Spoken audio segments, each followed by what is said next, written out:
was the craziest thing someone drunk said to you? So this happened like 5 years ago when I turned 21. I wanted to do something crazy for my birthday, and my friends were all boring AF, so I decided to go skydiving by myself. Like, who does that? Me, apparently, LOL. I show up at this place in the middle of nowhere, just fields and a tiny airstrip. The office was literally a trailer with a faded sign. Not exactly instilling confidence, but whatever, I'm committed at this point. My instructor was this dude named Salvador. Tall, probably mid-30s, with this intense stare that made me nervous, but also kind of safe, if that makes sense. He had this weird accent I couldn't place. Not quite Spanish, not quite something else. The training was pretty standard, I guess. I mean, how would I know? First timer here, LOL. Salvador was super professional, showing me all the equipment, explaining what would happen during the tandem jump, all that safety stuff. But I noticed something weird. Every time we took a break, he'd disappear behind the trailer. And each time he came back, he seemed different. Like, his eyes got a little glassier, his accent got stronger, and he started saying these random philosophical things. During our third break, he came back and suddenly grabbed my shoulders and was like, Lila, do you understand that we are about to defy death together? We will be suspended between worlds. Then immediately went back to explaining harness protocols like nothing happened. I was like, okay. I probably should have backed out right then, but I'd already paid $300 non-refundable. And TBH, I thought maybe this was just how skydiving instructors pump themselves up.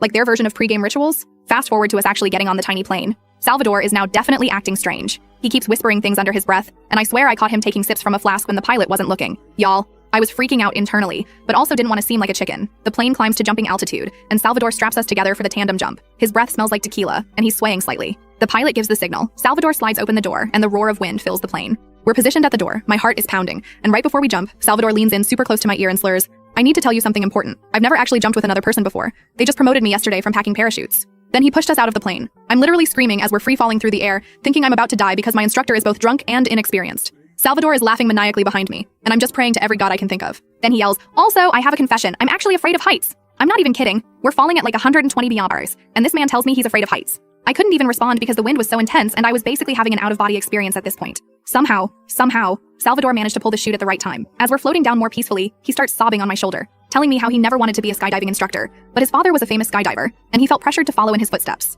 Landing was rough. We basically tumbled and rolled because Salvador was too emotional to guide us properly. Once we were on the ground, the other staff rushed over. Turns out they had been watching through binoculars and could tell something was off. Here's the crazy part. Salvador wasn't a new instructor at all. He had over 3,000 jumps under his belt. But he was drunk and apparently had been secretly drinking for months to cope with his growing fear of heights. An occupational hazard he developed after a near-miss incident. The staff gave me a full refund plus a voucher for another jump, which I never used, LOL.